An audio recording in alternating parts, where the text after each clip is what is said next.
बिस्मिल्लाहिर्रहमानिर्रहीम, अस्सलाम वालेकुम। भयानक रात गुजरी है अमेरिका के लिए, यमन के लिए और इजराइल, तीनों के लिए। लेकिन इस सारी सूरत हाल में जो यमन ने काम किया है, आप उसका अंदाज़ा लगा सकते हैं कि हालात किस जानिब चले गए हैं। यमन ने इजराइल के बेन गुरियन एयरपोर्ट पर हमला कर दिया है और ये मिज़ाइल आया तो आप इमेजिन करें, इजराइल एक्सपेक्ट नहीं कर रहा था इस मिज़ाइल को, और मिज़ाइल के आने के बाद पूरी Ben Gurion airport shut down कर दी गई।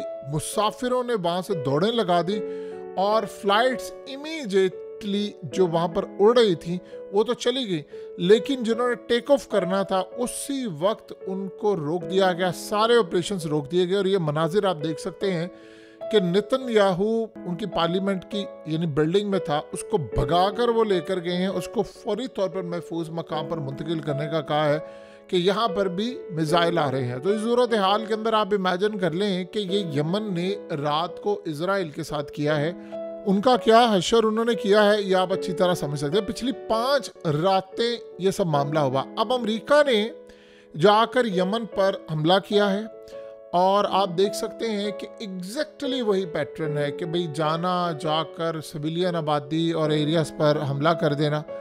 असल में हुआ ये है कि यमन की जो लीडरशिप है इस वक्त सारी की सारी अंडरग्राउंड हो चुकी है। उन्होंने गवर्नमेंट की जो बिल्डिंग्स हैं उनको खाली कर दिया हुआ है और आपको पता है पहाड़ों में चले जाना, यमन के पहाड़ हो या फिर ईरान और इस सारी सूरत हाल के अंदर अफगानिस्तान के, यहाँ पर उन्होंने बहुत कुछ बनाया हुआ है। सो लिहाजा इस सूरत हाल में इनको पकड़ना बड़ा मुश्किल है, लेकिन अमेरिका ने इन पर हमला किया। आपको पता है उसके बाद इन्होंने क्या किया? अमेरिका को अंदाज़ा नहीं था कि कल रात उनके साथ भी ये काम हो जाएगा। सबसे पहले तो इत्तलात ये आ रही हैं, यमन की जानिब से इत्तलात आई, उनके लीडरों ने कहा जी हमने ड्रोन गिरा दिया है और अमेरिका के एयरक्राफ्ट को यानी जहाज़ को भेंट किया है। अब जब ये मामला सारा सामने आया तो जाहिर सी बात है उनके जो मिलिट्री स्पोक्स पर्सन है उनका सारे इंतज़ार कर रहे थे, उन्होंने आकर फिलहाल ऐसी बात नहीं की। लेकिन उनकी जो लीडरशिप है उन्होंने कहना शुरू कर दिया है कि भाई हमने यहाँ पर ड्रोन गिरा दिया है। देखिए ड्रोन तो ऑलरेडी उन्होंने गिराए हैं, बहुत सारे गिराए हैं। अब इस सूरत हाल में समटाइम ऐसा होता है कि वो खबर पहले रिलीज़ करते हैं और उसके बाद कहते हैं कि जी हमने गिराया। अब ये अंदाज़ा चलेगा कि वो इसके एविडेंस इकट्ठे कर रहे हैं, ये क्या मामला है। नेक्स्ट उनकी ख़ास तौर पे जो अपीयरेंस होती है उसमें पता चलेगा कि आया ड्रोन गिराया है, कोई एयरक्राफ्ट गिराया है या क्या गिरा है। लेकिन आकर जो उन्होंने ये बात कही, उन्होंने कहा कि हमने अमेरिका के एयरक्राफ्ट कैरियर जिसको ट्रंप ने भेजा था, इमेजिन कर ले हैरी ट्रूमैन, उस पर हमला कर दिया है और उसके साथ जो वॉरशिप उसके आए हुए थे, जो नए इन्होंने बहरी बेड़े भेजे उन पर भी हमला कर दिया है। यानी 5वां हमला उन्होंने किया है और मिसाइल मारे हैं उन्होंने, उनकी नेवल फोर्स ने हमला किया है, एयरफोर्स ने हमला किया है। और इस सूरत हाल में उन्होंने कहा कि हमने बैलिस्टिक और क्रूज मिसाइल मारे हैं, ड्रोन्स भी मारे हैं, और कहा कि 2 ऑपरेशन किए। यानी एक तो हाइपरसोनिक बैलिस्टिक मिसाइल इन्होंने मारा जो सीधा बेन गुरियन एयरपोर्ट की जानिब हिट किया गया, और दूसरा उन्होंने ऑपरेशन किया अमेरिका की जानिब। अब 2 जानिब जो लड़ाई शुरू हो चुकी है। अब इसमें असल कहानी ये है कि पिछली दफ़ा जब यमन हमले कर रहा था तो असल में साथ उसका दे रहा था हिजबुल्लाह। हिजबुल्लाह ने इस दफ़ा फ़िलहाल अभी कोई जवाब नहीं दिया, वो चुप करके बैठे हुए हैं।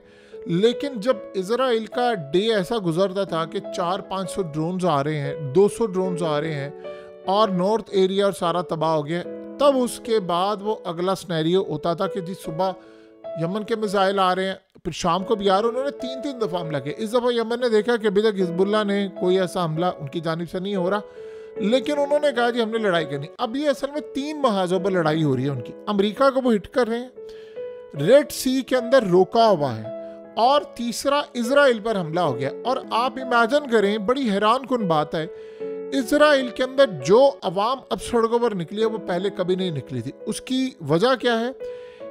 नेतन्याहू ने शिन बैत का जो डायरेक्टर था उसको फारिग कर दिया है, यानी जिसने मुल्क में सिक्योरिटी रोकनी उसको फारिग कर दिया है। उसके साथ लड़ाई थी, आर्मी चीफ पहले फारिग हो चुका, अब इन सबको निकाल दिया है और अब वो खुलेआम दहशतगर्दी करने के लिए तैयार है। उसकी रीज़न ये है कि अब वो रुकेंगे नहीं यहाँ पर। वो रिस्ट्रिक्शन जो पहले कुछ था वो अपने बंदे लेकर आ रहा है, और ये सारे का सारा मामला अब अवाम सड़कों पर निकली है कि तुमने इस बंदे को निकाला क्यों, एक चीज़। नंबर 2 कि तुमने गजा में दोबारा लड़ाई क्यों शुरू की, क्योंकि अब आप देखिए ना, लाखों के हिसाब से लोग सड़कों पर लेटे हुए हैं और ऊपर से मिसाइल गिर रहे हैं, एयरपोर्ट्स आपके बंद हो रहे हैं, और अब जो हमला है वो दूर दूर तक नहीं रुकने वाला। इजराइल ये चाह रहा है कि हम अमेरिका के साथ मिलकर जाकर हमला करें। उधर अमेरिका फिलहाल उन्होंने अभी ऑपरेशन किए हैं जो यमन के अंदर, वो अकेले करें। कई दफ़ा ऐसा हुआ है, पिछले 2 दिन में हमने देखा कि ऑपरेशंस उन्होंने किए हैं, लेकिन वो ऑपरेशन नाकाम हो गए हैं उनके, यानी काफ़ी हद तक जो उनके ऑपरेशंस हैं वो नाकाम हो गए इस सूरत हाल के अंदर कि अमेरिका ने हमला करना था तो उन्होंने हमला नहीं करने दिया। ये सूरत हाल है। और आप इमेजिन कर लें कि इस वक्त ईरान की साइड पर P-8 जो इनका नेवी का एयरक्राफ्ट है, जो जासूसी भी करता है, हमला भी करता है, वो इस वक्त मुकम्मल तौर पर चक्कर लगा रहा है और सारा डाटा ईरान का इकट्ठा कर रहा है। और काफ़ी हद तक वो, यानी इसमें ऐसे टूल्स हैं जो इजीली स्कैन कर सकते हैं और ये काम कर सकते हैं। इसी तरह अमेरिका ने और बहुत सारे जो अपने तैयारे हैं वो भी रेड सी और उसके बाद स्ट्रेट ऑफ हॉर्मस और ईरान की साइड पर छोड़ दिए हैं। ये मामला इस वक्त कितना ख़तरनाक है ये आप अंदाज़ा लगा सकते हैं। असल मसला जो अभी तक हम पिछले 5 से 6 दिनों में देखें, वो अमेरिका ट्रम्प को लगा है झटका। उसकी रीज़न ये देखिए, अमेरिका का तो पहले भी बात है, यही नेवी लड़ रही थी, यही एयरफोर्स लड़ रही थी, ये सब कुछ था। अब गालिबन सूरत हाल ये है कि वो खुद जाकर पहले करते हैं अमेरिका पर हमला करते हैं, साथ वो इजराइल पर भी हमला करते हैं, और फिर रेड सी के अंदर उन्होंने नाकाबंदी की हुई है। अमेरिका असल में देखिए, जो ट्रम्प ने जो सूरत हाल कही थी वो बड़ी अजीबो गरीब थी।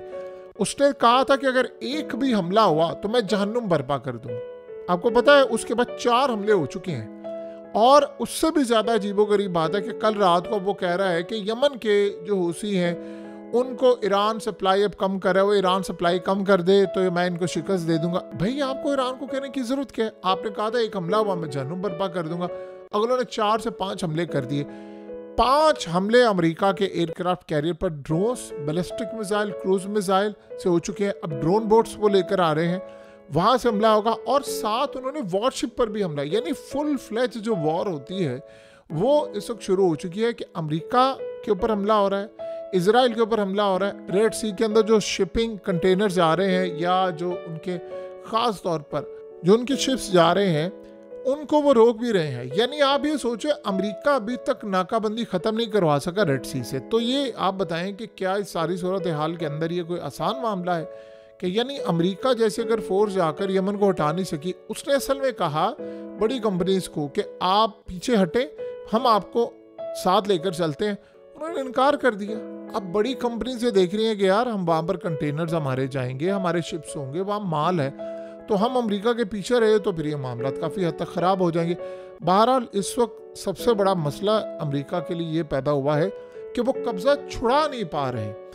देखिए, सबसे बड़ा आपके लिए मसला ये पैदा होता है कि आप हमला करते हैं तो अगली फोर्स पीछे हट जाती है, आप आगे आ रहे हैं, अगले आप पर मिसाइल मार रहे हैं, और 5 दिन लगातार हमला हो रहा है अमेरिका के ऊपर, 5 दिन। तो अब ट्रम्प ने कहा है कि आज ही तो कल मैंने इनको शिकस्त देनी, इसके बाद क्या करेंगे? यानी वो हमला करने के लिए आएंगे तो आप क्या अंदाज़ा कर सकते हैं कि वो चुप करके बैठेंगे? सवाल ही पैदा नहीं होता। आज अगर ये जो ट्रम्प ने कल रात को बात की है कि जी ईरान ने अब मेरी धमकी के बाद यमन को सप्लाई करना चीज़ें बंद कर दी हैं, ये इंतहाई भोंडी बात है। आज एक बात ज़हन में रखिएगा, चाहे रूस के मिसाइल हो चाहे ईरान के मिसाइल हो, इन सब ने बहुत सारी चीज़ें यमन के थ्रू टेस्ट करवा ली हैं। आप गौर करें तो रियल टाइम में रेडार सिस्टम जो काम कर रहा है वो क्या कमाल है कि अमेरिका के एयरक्राफ्ट कैरियर वॉरशिप्स की रियल टाइम में मूवमेंट, फिर आपने वहाँ से मिसाइल मारना, सीधा बेन गुरियन एयरपोर्ट पर जाना, यरूशलेम तक भी मिसाइल आया है, ड्रोन्स आ रहे हैं। तो आप बताएं कि सारी सूरत हाल में फिर रेड सी को भी रोका हुआ है और अमेरिका पर हमला। ये रेडार सिस्टम तो ईरान ने अपना सारा कुछ चेक कर लिया, उनको पता है कब कहाँ पर हमला कर सकते हैं। और आप सबने देखा था जब ईरान ने हमला किया था तो इजराइल पर किस लेवल पर हमला किया। तो कुल मिलाकर अगर हम इस सारी सूरत हाल का जायजा लें तो ये आसान काम नहीं है। यानी आप सोच लें कि इन सब ने टेस्ट कर लिया, अगर ईरान आज पीछे हट जाए तो ये ज़्यादा से ज़्यादा 1 आध दिन लगे ईरान पर हमला करने के लिए। यानी अगर यमन पीछे हट जाए तो असल में तो ईरान ने अपनी पावर शो की है। देखिए, लोग इतने बेवकूफ़ नहीं है। इंडिया ने जब जाकर ईरान को कहा था कि आप यमन से बातचीत करें कि हमारे जाना दे माल यहाँ से, आपके वो ताल्लुकात हैं, हम इसराइल माल भेजना है और ये वो, तो उन्होंने कहा हमारा कोई ताल्लुक ही नहीं है। यानी जैसे बिल्कुल अमेरिका इसराइल के बारे में कहता है भाई हमारा ताल्लुक ही नहीं, तो इसी तरह उन्होंने भी ये बात कही। अब बेन गुरियन एयरपोर्ट पर हमला होना, डेली बेसिस पर फ्लाइट्स, देखिए कोई ना कोई तैयारे आप आज नहीं तो कल ऐसी भी सूरत हाल पैदा हो सकती है कि कोई फ्लाइट, कोई चीज़ किसी जगह को हिट हो जाए। तो सूरत हाल में आप कोई बैद ना समझे कि इजराइल भी ये काम कर ले और नाम किसी पर लगा दे। तो कुल मिलाकर सारी सूरत हाल को अगर आप देखें तो आपको एक बात समझ आ रही है कि अमेरिका को लेने के देने पड़े हैं, बावजूद उसके वो जाकर सिविलियन आबादी में हमले कर रहा है। तो उसकी कोई आज की बात नहीं है, तो वो तो साल साल और सदियों से यही हरकतें करते आ रहे हैं कि वो जाते हैं दूसरे मुल्कों में हमले करते हैं।